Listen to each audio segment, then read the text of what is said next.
The sound of the plate hitting the floor still rings in my ears. It didn't just break, it exploded, scattering into 1,000 white shards that glittered under the dining room light.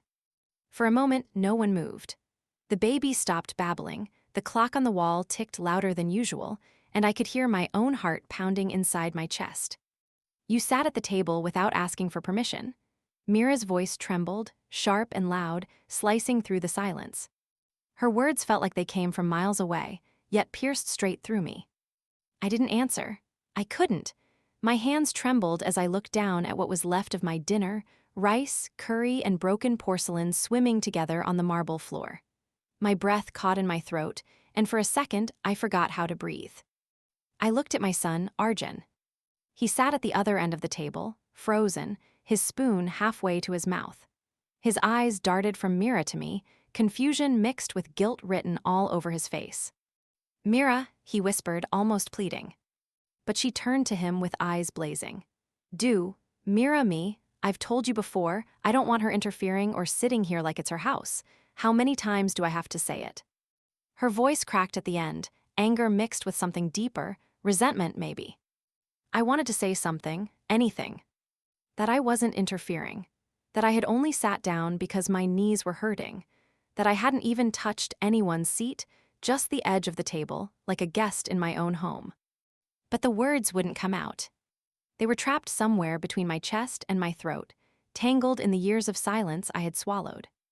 I bent slowly, picking up the pieces of the plate, my old fingers trembling as a tiny shard nicked my skin. A drop of blood appeared, small and red, falling onto the floor next to a grain of rice. And for some reason, that small drop felt heavier than the entire plate. Arjun finally stood up. "Enough, Mira, she didn't mean." "She never means anything," Mira shouted, her eyes brimming with tears now. "But every time, it's something. She rearranges the kitchen, touches my things, sits in my place. She acts like I'm invisible in my own home." Her voice echoed through the house, our house. The same house my husband and I had built, brick by brick, 28 years ago. Back then, the walls smelled of fresh paint and hope. Now, they reeked of resentment and distance. Arjun rubbed his forehead, looking helpless. "Please, let's not do this in front of." "In front of what? Your mother?" she interrupted, her tone dripping with sarcasm. "Then tell your mother to stay in her room when we're eating." I felt a sting behind my eyes. I wanted to scream, to remind her that I had once fed this son of mine at this same table when he couldn't even hold a spoon, that I had cooked every meal here for decades.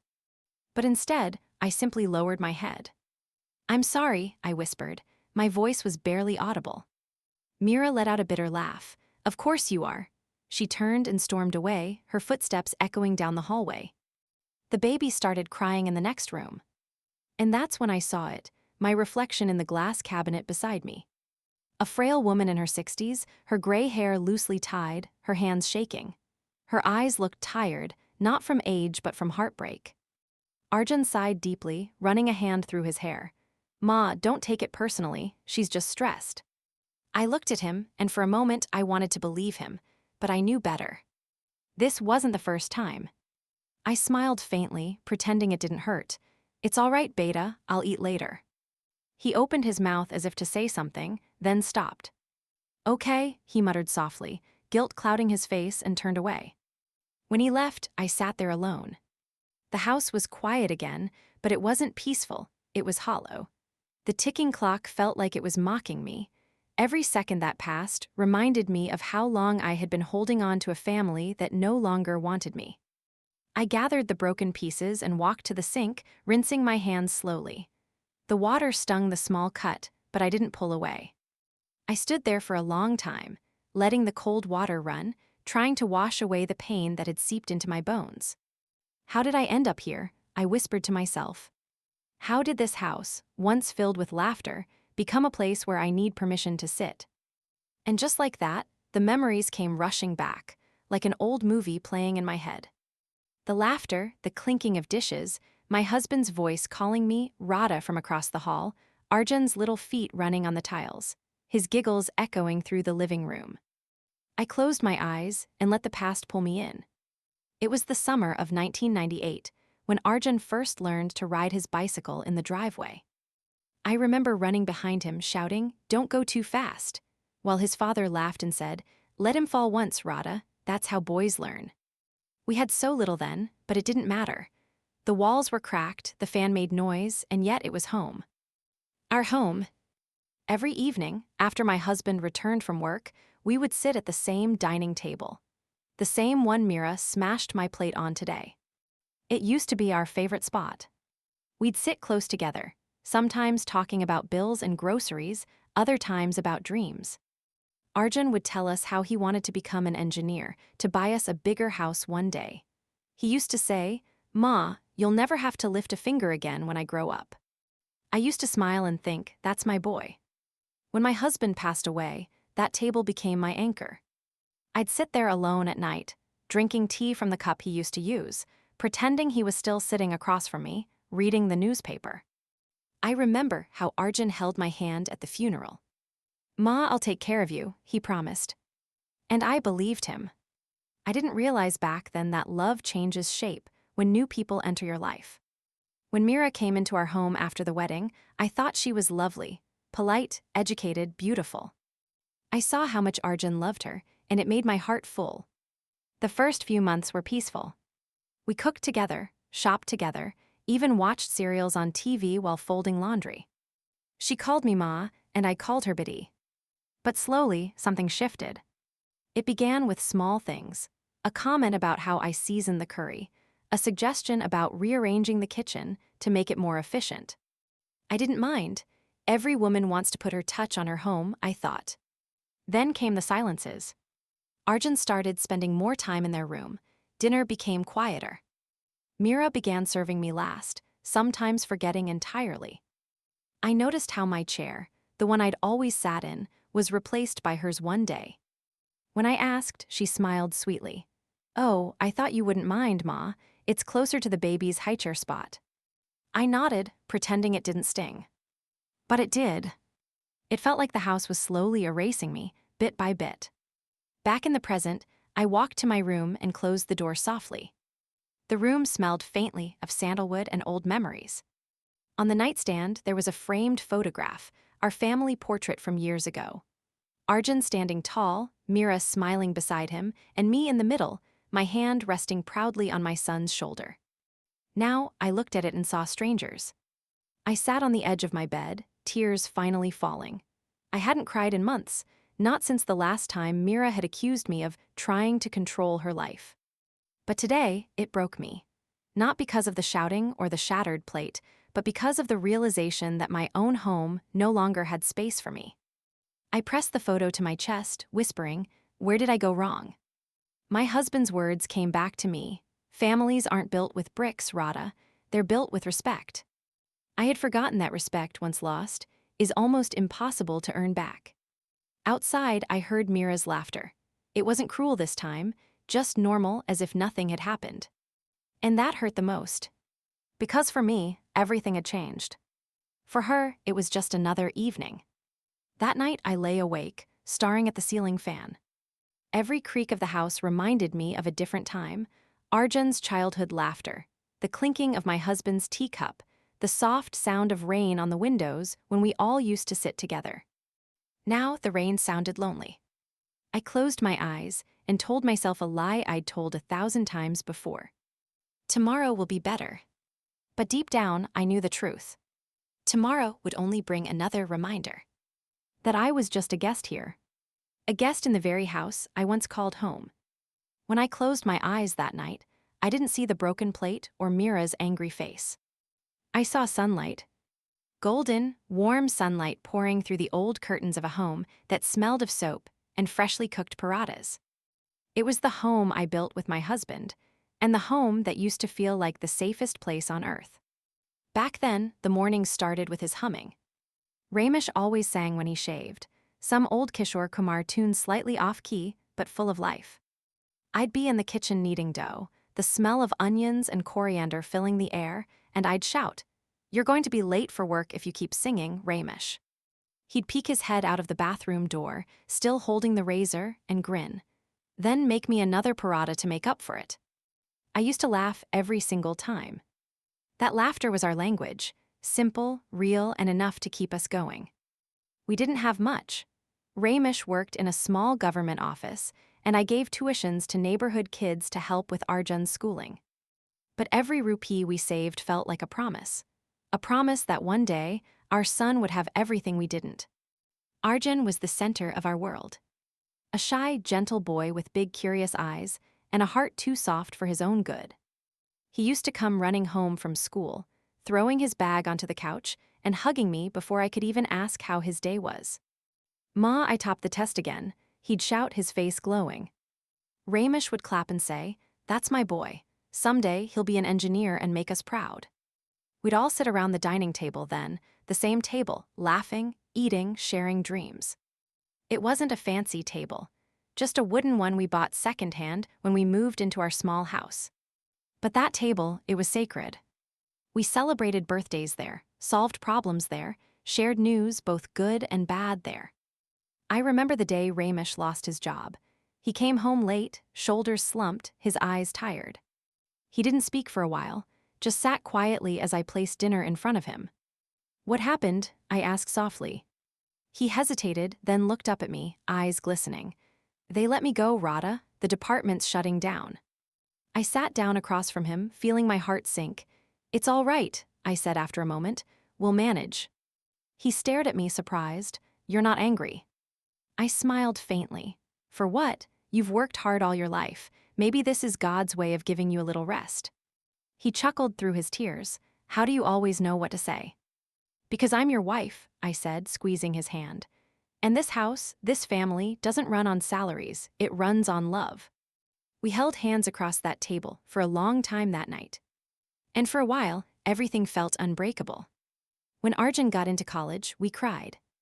Not because we were sad, but because we had finally done it. All those sacrifices, all those nights counting coins and skipping luxuries, they had paid off. I still remember the day he left for the hostel. He hugged me so tightly, I thought my heart would burst. "Ma," he whispered, "don't cry, okay? I'll call you every day." And he did. For years he called, sometimes twice a day, just to ask if I'd eaten. Ramesh would joke, "He'll make a good husband one day," calling his wife every few hours. I used to smile and say, "I just hope she loves him the way I do." But I had no idea how much those words would haunt me years later. When Ramesh fell sick, Arjun had just started working in the city. He came home every weekend, bringing medicines, fruits, and sometimes flowers for me. But with each visit, I saw the worry in his eyes deepen. Ramesh's illness wasn't kind. It took him slowly, first his appetite, then his strength, and finally his smile. The night he passed away, the rain was pouring. Arjun held him in his arms, crying like a child. I remember the way Ramesh looked at him, proud, peaceful, almost relieved. He turned to me one last time. "Take care of him, Radha," he whispered, "and let him take care of you." Those were his final words. After the funeral, I felt like the house had lost its soul. Every corner echoed with silence. Every sound reminded me of what was gone. But Arjun didn't let me break. He moved me to the city, into his apartment, saying, "You'll never be alone again, Ma, I promise." I believed him with all my heart. The first time I met Mira was on a Sunday evening. Arjun brought her home, smiling shyly. "Ma, this is Mira," he said, his voice trembling with nervous excitement. She was beautiful, tall, graceful, with eyes full of confidence. She folded her hands and said softly, "Namaste, Auntie." I still remember how her bangles jingled as she set down the sweets she'd brought. I smiled. "So you brought sweets before we even decided anything, huh?" She blushed. "I thought maybe you'd like them." And I did. Not the sweets, but the gesture. After she left, Arjun looked at me anxiously. "So?" I teased him a little, then laughed. "She's lovely, Beta. She'll make a good wife." He hugged me so tightly, "I knew you'd like her." And I did, truly. When their wedding day came, I cried again, but this time my tears were mixed with pride. My son, my little boy who once held my sari while learning to walk, now stood in front of the sacred fire, tying his life to another. As the rituals went on, I prayed silently, not for wealth or success, but for understanding. Because I knew how fragile love could be if ego got in the way. The first few months, after the wedding were beautiful. Mira was everything I had hoped for: sweet, polite, eager to learn. She'd help me cook, ask for my recipes, sit with me in the evenings as we watched TV. Sometimes she'd rest her head on my shoulder and say, "Ma, you remind me of my mother."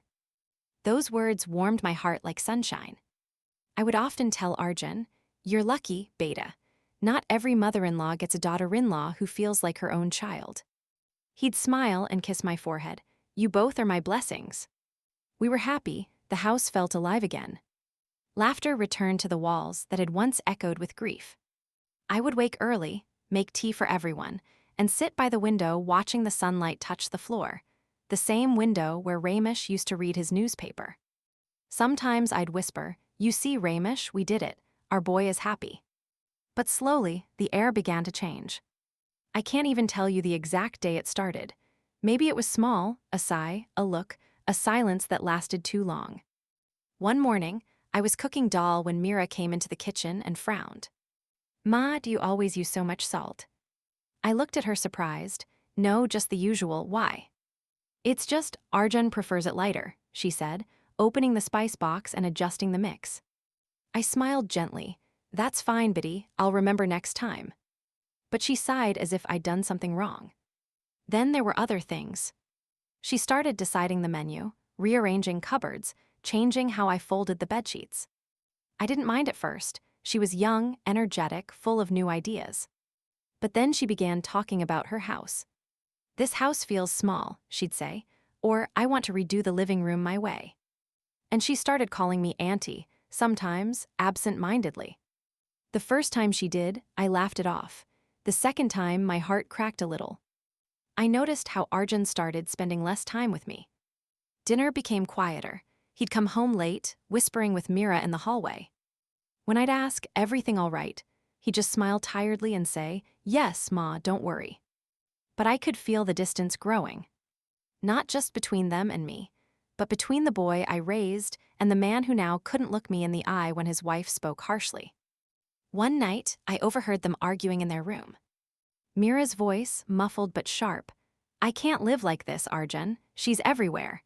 She tells the maid what to do, she decides where things go, it doesn't feel like our home." I froze outside their door, my heart hammering. Arjun's voice came next, soft and pleading. "She's my mother, Mira. Please try to understand." "I understand perfectly," she shot back, "but you can't live in two worlds forever.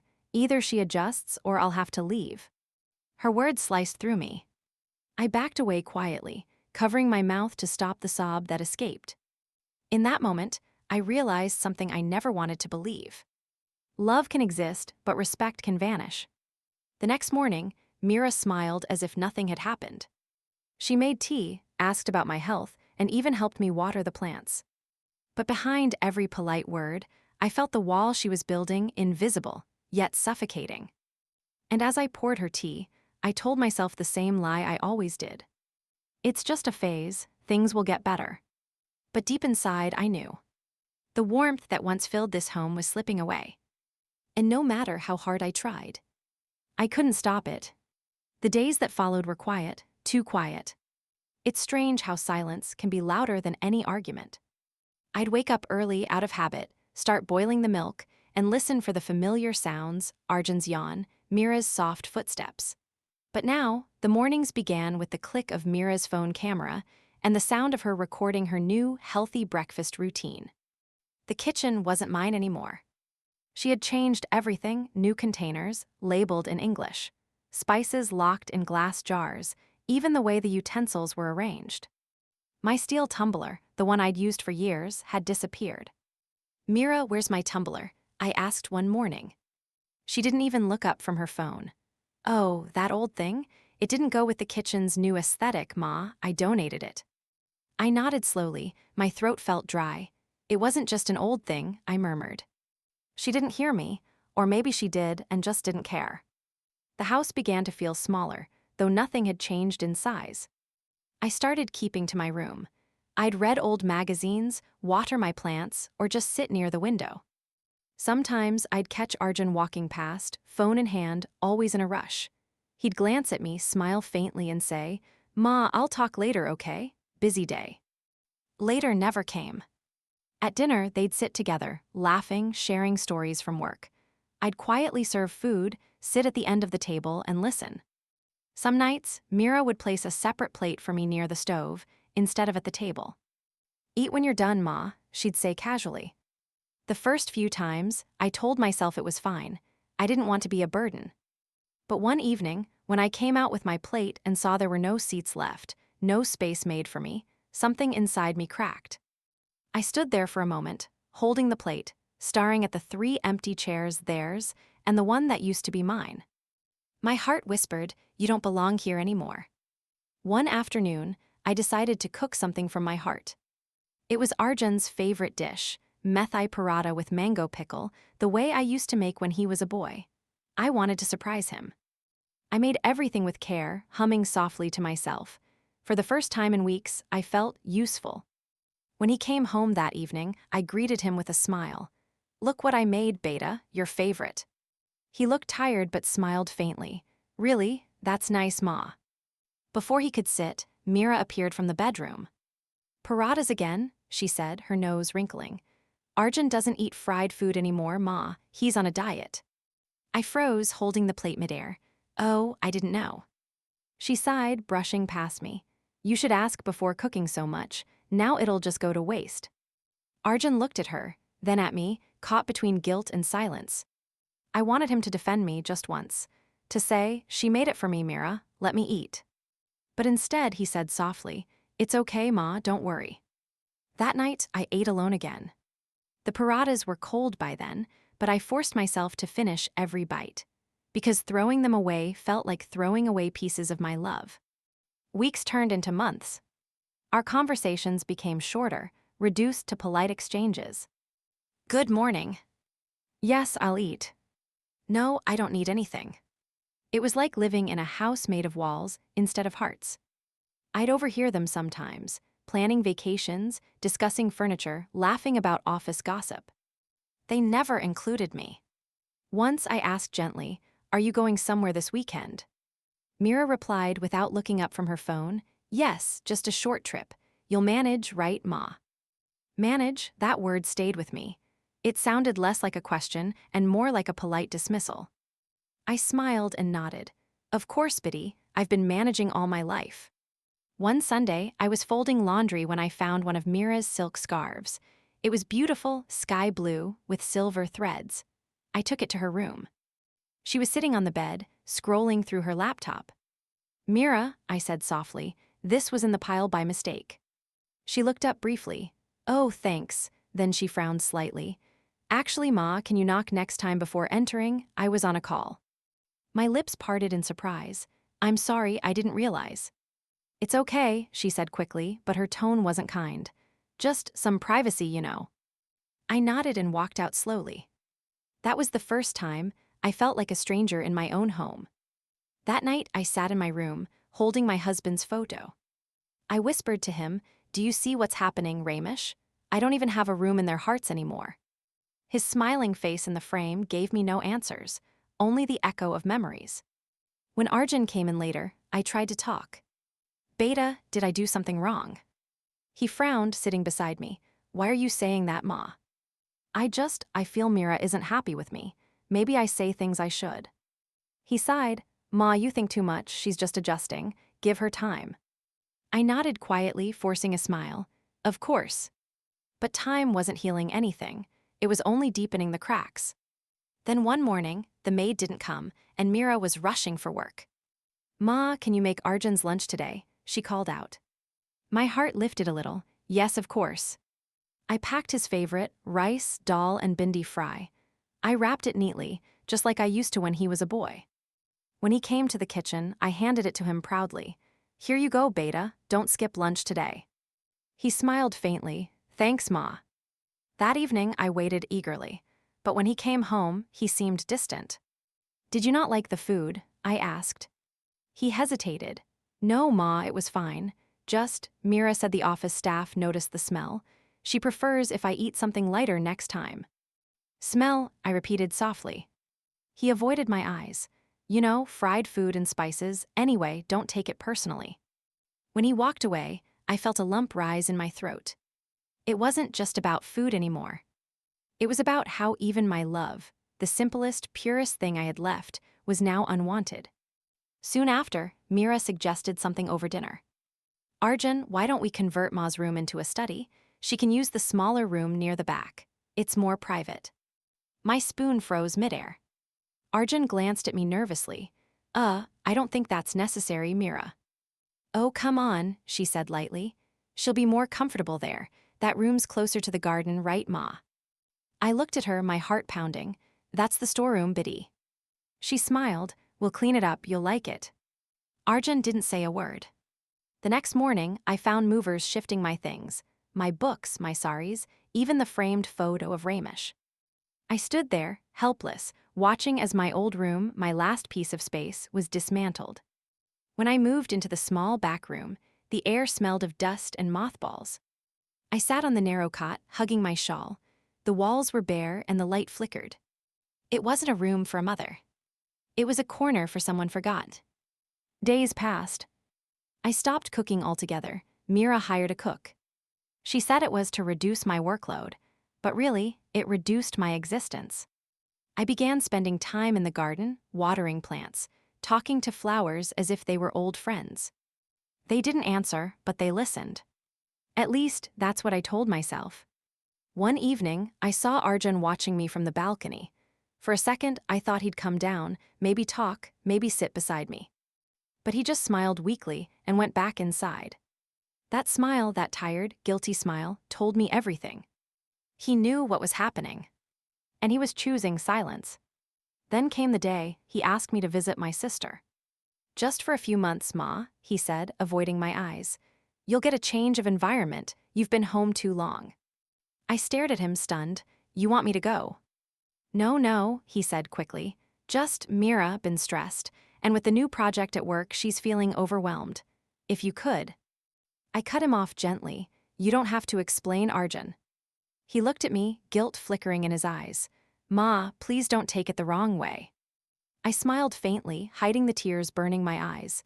I won't, I understand. But inside, my heart whispered, you're sending me away. That night, I packed my small bag. Just a few saris, some medicines, and Ramesh's photograph. When I zipped it shut, it felt like I was sealing away the last bit of my dignity. Before I left the next morning, I walked through the house slowly. Every wall, every corner, every sound was a piece of my life. When I reached the dining table, I stopped. The same table where I'd fed my son, celebrated birthdays, cried, laughed, now gleamed cold and empty. I touched its surface gently. Goodbye, I whispered. And then I walked out quietly, without a word. Just as quietly as love had left this home. When the taxi pulled away from my house that morning, I didn't look back.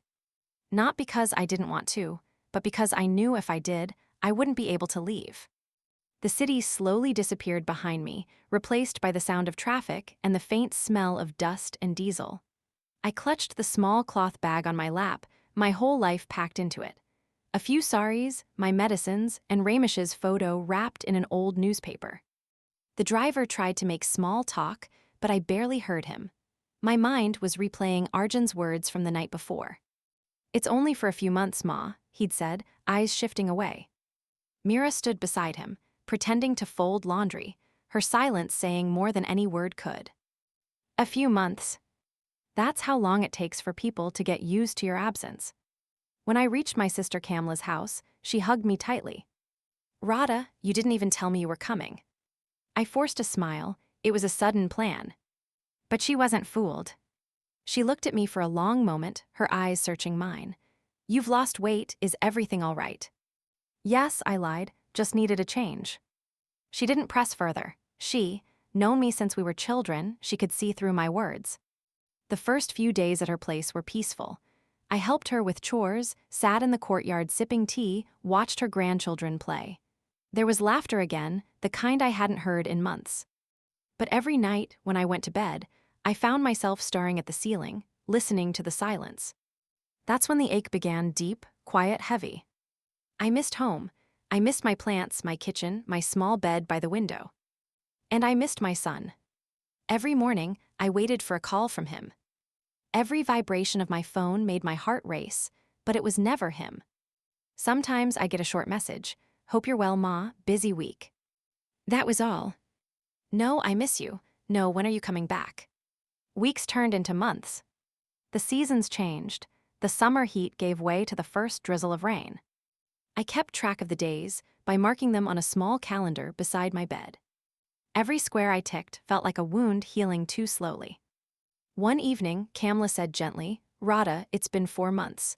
Are they not asking you to come back? I tried to smile. They must be busy. She frowned. Busy for 4 months. Radha, open your eyes. You think your son doesn't know what's happening. Her words stung, but I said nothing. She continued, voice trembling. You gave him everything, your youth, your life. And now he can't even call you. I lowered my head. Please, Kamla, don't say that. He's a good boy. Mira must be tired, that's all. Kamla sighed. You always make excuses for people who hurt you. That night, I cried quietly into my pillow. Not because she was wrong, but because she was right. 2 weeks later, I received a call from Arjun. My heart leapt as soon as I saw his name. Arjun, how are you? I asked eagerly. I'm fine, Ma, he said, his voice distant. Listen, I just wanted to check if you needed anything. I swallowed hard. I'm fine, Beta. When should I come back? There was a pause, too long. Actually, Ma, Mira's parents are visiting next month, so maybe after that. I felt the words hit like stones. Oh, of course, you'll be busy. Yeah, he said, relief in his voice as if I'd just lifted a burden off him. Take care, okay. Before I could say another word, the line disconnected. I sat there holding the phone, staring at the dark screen. The silence afterward was deafening. I stopped counting the days after that. But my heart didn't stop waiting. Sometimes I'd dream of walking into the house again, Mira smiling, Arjun hugging me, everything back to how it used to be. But every morning, the sunlight would hit my face and remind me that dreams are cruel. I tried to distract myself. I helped Kamla in the kitchen, played with her grandchildren, even joined her temple group. But every time someone mentioned family, my throat tightened. One day, during a prayer gathering, one of the women said casually, You're so lucky, Radhajai. Your son is in the city, right? Must be taking such good care of you. I smiled faintly and nodded.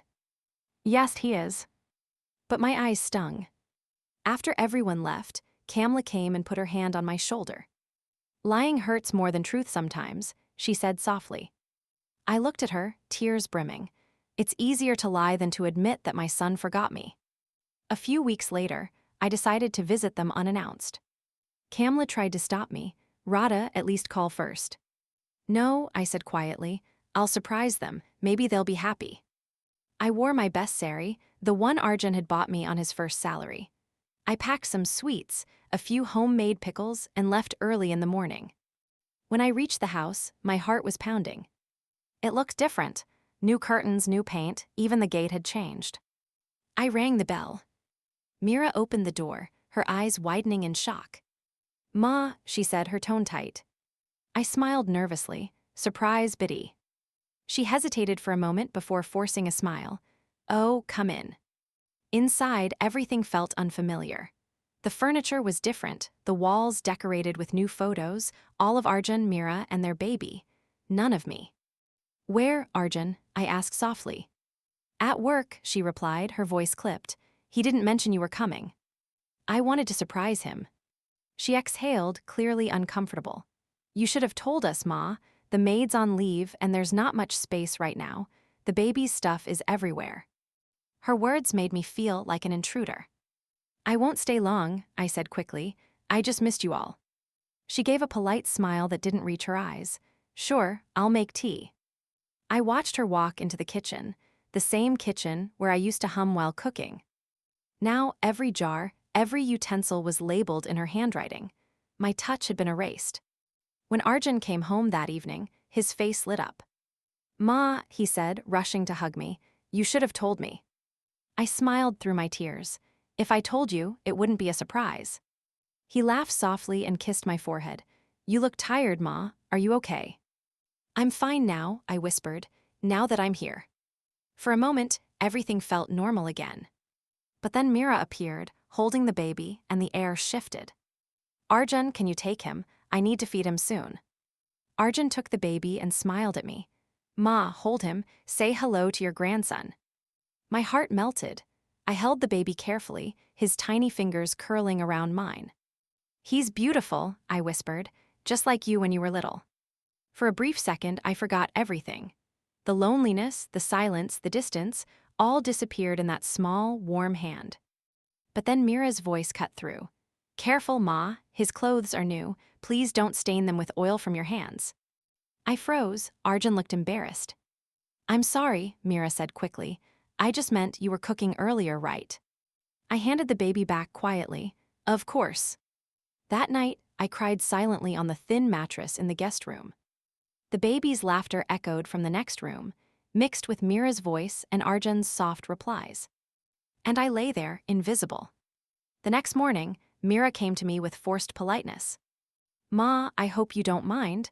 We have some relatives visiting this weekend, so maybe it's better if you stay with Kamla Auntie a bit longer. It'll be crowded. I looked at her. Her words were polite, but her eyes were cold.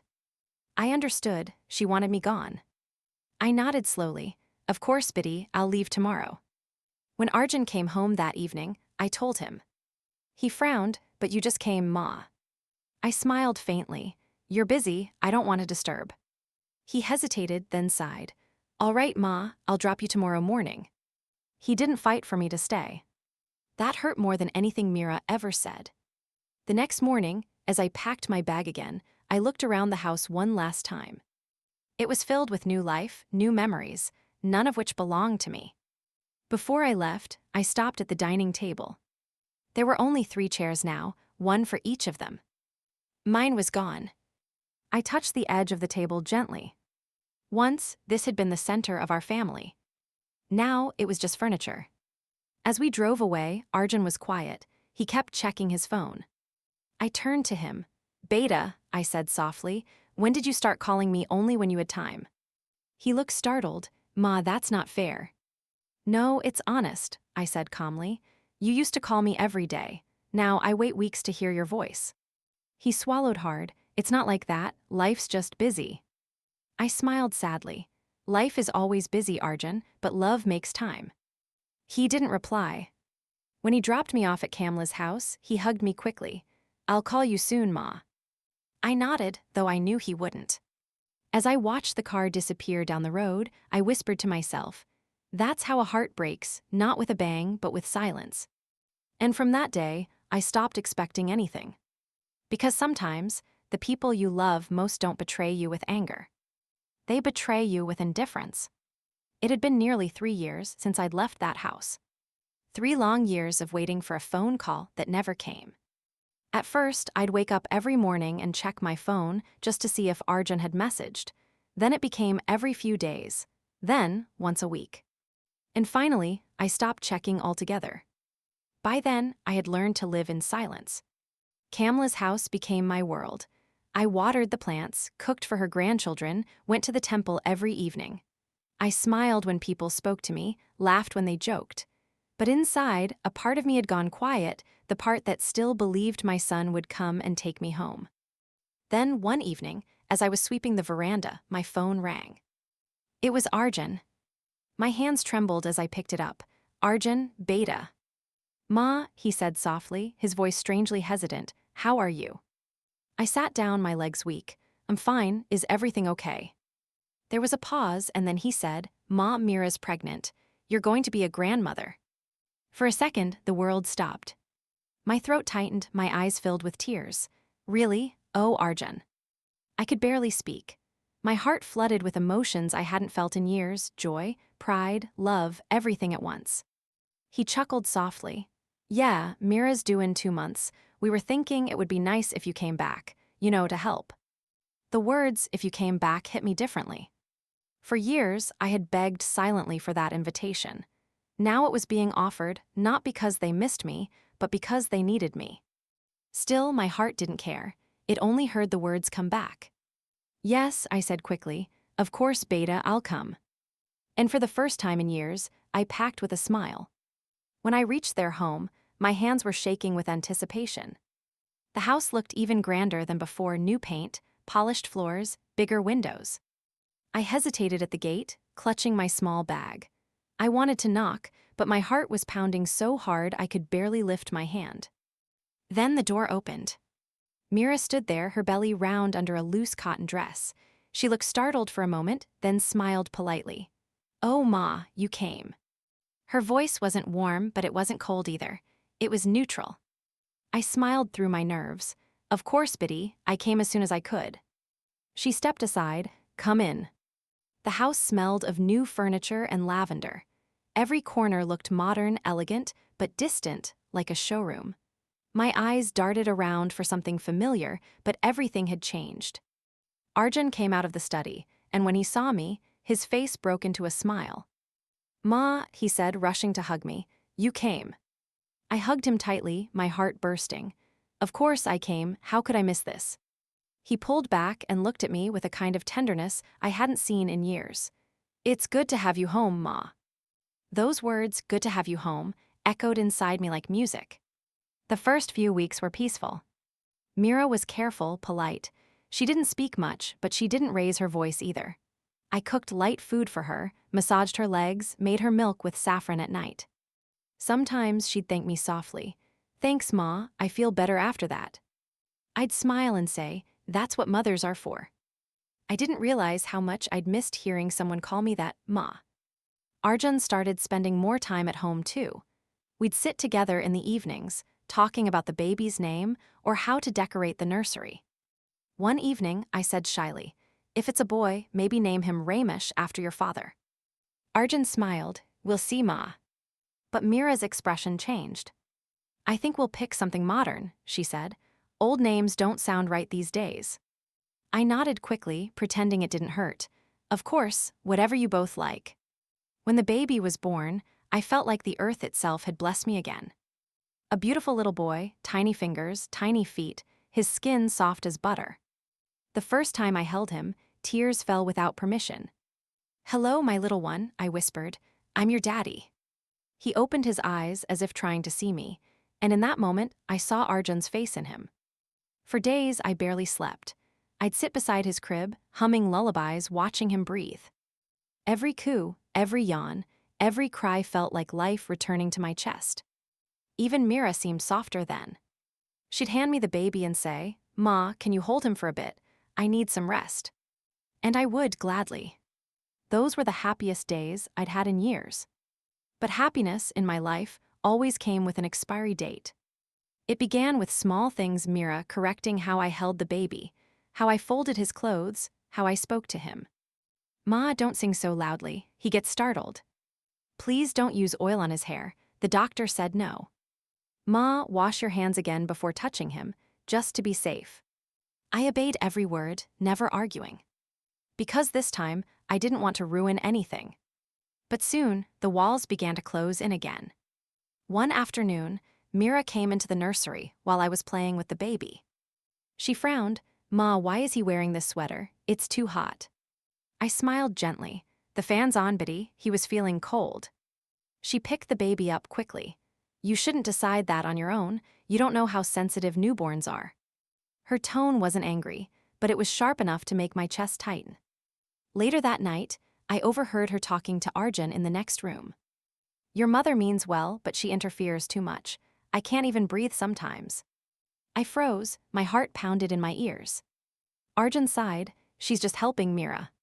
"She's helping too much," Mira replied. "I feel like I'm not the baby's mother, she is." There was a pause, then Arjun said quietly, "I'll talk to her." I went to my room, sat on the bed, and stared at my hands. They were the same hands that had raised him, fed him, carried him when he was small, and now they were being accused of doing too much. That night I cried silently again. I thought I had run out of tears long ago. I was wrong. The next morning, Arjun came to my room. He stood by the door, awkward, guilty. "Ma," he said softly, "I think you should take some rest. You're doing too much work." I smiled faintly. "I'm fine, Beta." "No, really," he said. "You've done enough. Let Mira handle things now." "Handle things," I repeated. "You mean the baby?" He looked away. "Yes." My voice trembled. "Arjun, I just want to be near him. I'm not trying to take anyone's place." "I know, Ma," he said, his tone weary. but Mira's feeling stressed. Please just give her space. Space. That word again. It followed me like a curse. I nodded slowly. Of course, Beta, I'll stay in my room. He looked relieved. Thank you, Ma, you understand everything. I smiled, but it didn't reach my eyes. I've had a lifetime of practice. Days passed, and my presence faded once more. I stopped going into the nursery unless Mira called me. I ate alone, spoke less, and spent hours sitting by the window, staring at the garden. The only light left in my world was the baby. When Mira wasn't around, I'd sneak into his room just to see his face, to whisper lullabies, to touch his tiny hands. He'd smile when he saw me, a small, pure smile that felt like forgiveness. But one afternoon, Mira walked in unexpectedly. She saw me holding the baby and froze. Ma, she said sharply, what are you doing? Didn't I tell you not to pick him up after feeding? I stammered. He was crying, Betty. I told you not to, she shouted, louder this time. The baby began to wail. Arjun rushed in. What happened? Your mother doesn't listen, Mira cried, tears of frustration streaming down her face. I can't live like this, Arjun. She treats me like I don't exist. Arjun looked between us, panic in his eyes. Please, both of you. I didn't mean any harm, I whispered. He was just. Enough, Ma, Arjun said suddenly, his voice breaking. Please just let it go. The words sliced through me like a knife. He didn't shout, but the exhaustion, the irritation in his tone, that was worse. I placed the baby gently in Mira's arms and stepped back. Of course, Beta, I'll let it go. And I did. That night I sat awake, listening to the rain outside. The same rain that had fallen the night Ramesh died. It felt like the universe had a cruel sense of timing. I looked at my reflection in the dark window, a tired, wrinkled face staring back at me. Maybe this is my fate, I whispered, to love too much and lose everything. Outside, thunder rolled, distant but steady. Inside, my heart did the same. But even then, even after everything, a part of me still hoped. Hoped that one day, my son would look at me the way he used to. That Mira would smile without resentment. That maybe, just maybe, I'd belong again. I didn't know it then, but that hope would be the reason for my final heartbreak. The day the plate shattered. And my heart shattered with it. The day it happened began like any other. Quiet, ordinary, deceptively peaceful. The morning sun slipped through the curtains, soft and golden. The house smelled faintly of incense from Mira's early prayers.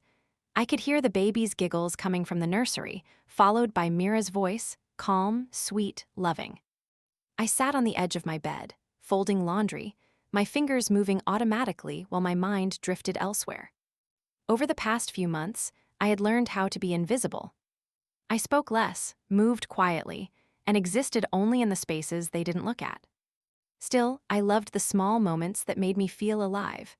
A soft smile from my grandson, Arjun's tired nod when he left for work, the faint clink of dishes that reminded me of my old kitchen. I had stopped asking for love.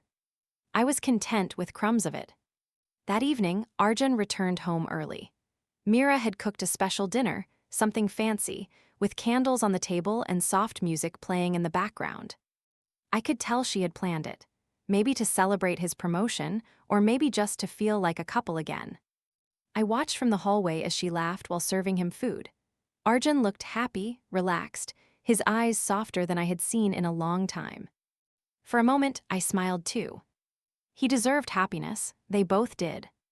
I quietly turned to leave when I heard Mira say, "I'll bring the salad." Without thinking, I stepped into the kitchen to help. "Let me carry it," I said gently. "You sit down, Betty." She gave me a polite smile. "It's okay, Ma, I've got it." I hesitated, then nodded. But something inside me, an old habit maybe, made me still take one plate to the table. It was automatic, like breathing. I placed it down softly and sat on the far end, waiting for them to begin. That's when it happened. Mira came out of the kitchen, salad bowl in her hand. She froze when she saw me sitting there. Her smile vanished. "Ma, what are you doing?" I blinked, confused. "Dinner, Betty, I thought." "You thought what?" Her voice sharpened, rising with every word. "That you could just sit here, at this table." I stared at her, not understanding. This is my spot, Mira. I've always sat here. She set the bowl down with a thud, her hands trembling slightly. That's not the point. You could have asked first. Asked, I whispered. Her eyes blazed. Yes, you don't just walk in and take a seat like that. You always. Mira, Arjun interrupted, his tone weary. What's wrong? She just sat down. She turned to him, her voice shaking. What's wrong? Arjun, this is exactly what I've been saying. She doesn't understand boundaries. I planned this dinner for us, just us. And she just sits there like she owns everything. I felt my stomach twist. Arjun rubbed his forehead. Please, not again. No, Arjun, she cried, her voice breaking. You never listen. Every time I try to have a moment with you, she's there. I can't breathe in this house. I stood up slowly. Mira, please. Don't, she shouted, pointing at me. Don't act innocent, Ma. You always do this, silently making me feel like a stranger in my own home. Her eyes glistened with tears, her chest heaving. Arjun tried to calm her, but she stepped back, trembling. You sat at the table without asking for permission. She screamed, her voice cracking. How dare you, Ma? How dare you? And then, before I could even blink, she slammed the plate in her hand onto the floor. The sound tore through the air, a violent, shattering echo that seemed to split the house in half. Pieces flew everywhere, bouncing off the marble. The baby started crying in the next room. I froze, my body numb, my ears ringing. The shards glimmered under the light like tiny daggers. Arjun shouted, Mira, enough, but his voice sounded distant, hollow. I looked down at the broken plate, white pieces scattered across the floor, mixed with bits of food. For a moment, I couldn't move. Because that plate, it wasn't just porcelain. It was me. All the years I had served food on that table, all the love I had poured into this home, it was lying there in pieces. My vision blurred. I heard my own heartbeat in my ears. I whispered, barely audible, I'm sorry. Mira stood breathing heavily, eyes red. You're always sorry, but you never change. Arjun stepped forward, his face pale. Stop it, Mira, she didn't mean to. She never means to, Mira snapped. And I'm tired, Arjun. I'm tired of living like this, tiptoeing in my own home. I felt the room spin. My legs weakened. I held the edge of the table to steady myself. Enough, I said softly, my voice trembling. Please, enough. The silence that followed was unbearable. Even the baby's cries seemed to fade. Arjun looked at me, his lips parted, wanting to speak, but not knowing what to say. I forced a smile that didn't belong on my face. It's all right, Beta. She's right. I should have asked. Ma, don't. No, I interrupted gently, tears sliding down my cheeks. She's your wife. This is her home now. I knelt down slowly, picking up the pieces one by one. My fingers shook so badly that a shard sliced into my skin. Blood mixed with the curry, staining the floor red. Mira gasped softly, guilt flashing in her eyes, but I didn't look up. I kept picking, 1 piece, 2, 10. As if putting them back together would fix something inside me. But some things, once broken, can never be fixed. Later that night, I sat alone in my room, my hand bandaged, my eyes swollen. The rain had started outside, soft at first, then harder, tapping against the window like tiny fists. Arjun came in quietly, holding a cup of tea. Ma, he said softly, please don't cry. I smiled faintly, wiping my face. I'm not crying, Beta, just tired. He sat beside me, guilt heavy in his eyes. I don't know what's happening anymore, Ma. Everything's falling apart. I looked at him, my boy, the one I had raised with love and dreams, now sitting beside me like a stranger caught between two worlds. Arjun, I said gently, don't blame her. She's young. Maybe she feels threatened by me. He frowned. Threatened by you? Ma, that's absurd. I shook my head. Not absurd, just human. She wants to build her own life. Maybe my presence reminds her of what she hasn't yet become. He sighed, burying his face in his hands. I just want peace. Then have it, I whispered, even if it means without me. He looked up shocked. What are you saying? I'm saying I'll leave Beta, tomorrow. Ma, no. Yes, I said firmly. You love her, you must protect that. A home can't survive 2 women fighting for the same space. He grabbed my hand, his voice trembling. But where will you go? I smiled sadly. Anywhere. I've lived my whole life building homes for others. I can live quietly for myself now. He didn't argue after that. Maybe he knew I had already decided. That night, I packed my bag, the same old bag I had carried years ago when I left the first time. The same few saris, the same small box of medicines, the same photograph of Ramesh. As I folded the photo carefully, I whispered to it, "It's happening again, Ramesh. But this time, I won't fight it." Outside, the rain turned heavier, the thunder low and distant. Before sleeping, I wrote a small note, one I would leave on the table in the morning. Then, I turned off the light and lay down. But sleep didn't come. Only memories did, endless, painful, beautiful memories. Ramesh laughing in the kitchen. Arjun's small hands tugging at my sari. Our first family meal together. All the times I thought love was enough. I realized, somewhere between midnight and dawn, that love isn't about staying. Sometimes, it's about knowing when to leave. When morning came, I woke early. The house was quiet, only the sound of rain dripping from the roof. I placed the note on the table, beside a cup of tea I made for Arjun. Then I walked out, closing the door softly behind me. I didn't cry this time. Because tears are for people who still hope. I had none left. As I stepped out into the rain, the wind hit my face, cold and sharp. I pulled my shawl tighter and whispered to myself, maybe peace doesn't live in houses anymore. Maybe it lives in letting go. Note on the table. Don't worry, Beta. I won't sit at your table anymore. I just pray that one day, when your son grows up, he never says the same words to you that she said to me. Take care of him, take care of her. And remember me kindly, if you ever can. The rain followed me that morning, as if it didn't want me to walk away alone. Each drop hit the earth softly, rhythmically, a lullaby for endings. I walked without an umbrella, my small bag pressing against my shoulder, my shawl soaked through.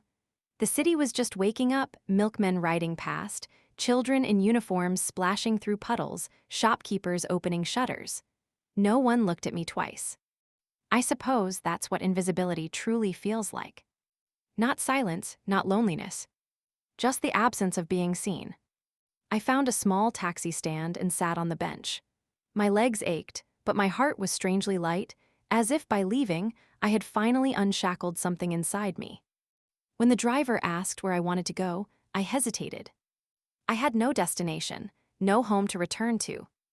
Then I thought of the temple near the old market, the one Ramesh and I used to visit every year on our anniversary. Take me there, I said quietly. The driver nodded and started the engine. The temple wasn't grand, but it had peace. That's what I needed, not walls, not people, just peace. The priest recognized me, Radhajai, after so long. I smiled faintly. It's been many years. He looked at my wet clothes and frowned. You've been caught in the rain. Come, sit, I'll make tea. I sat near the sanctum, watching the flicker of the oil lamps. Their steady glow calmed me. For the first time in a long while, I wasn't afraid of the silence. When the priest brought tea, I held the cup in both hands to warm them. Are you visiting your son? He asked kindly. I looked down at the steaming cup and said softly, No, Baba, I've said my goodbyes. He didn't ask more. He just nodded, as if he understood the kind of goodbyes that don't need explanation. Later that day, I found a small room to rent near the temple. It was nothing more than a cot, a wooden table, and a single window. But it was mine. The landlady, an old widow named Shanti, was kind. You can stay as long as you like, she said. We're all alone here. It's better to have company. We became friends in the quiet way lonely people do, through shared silences more than shared words. Every morning, we'd sweep the courtyard together. She'd talk about her children who had moved abroad, and I'd nod, pretending my heart wasn't breaking in the same way. We both laughed at the irony, two mothers living side by side, both waiting for calls that rarely came. Weeks passed. Life settled into a rhythm of small, peaceful routines, morning prayers, temple visits, cooking simple meals. Sometimes I'd sit near the window, watching the world go by, children running to school, couples on scooters, a mother scolding her son for dropping his tiffin box. Every time I saw such moments, I smiled, not with envy but with tenderness. Because I had lived those moments once too. I didn't resent Mira anymore.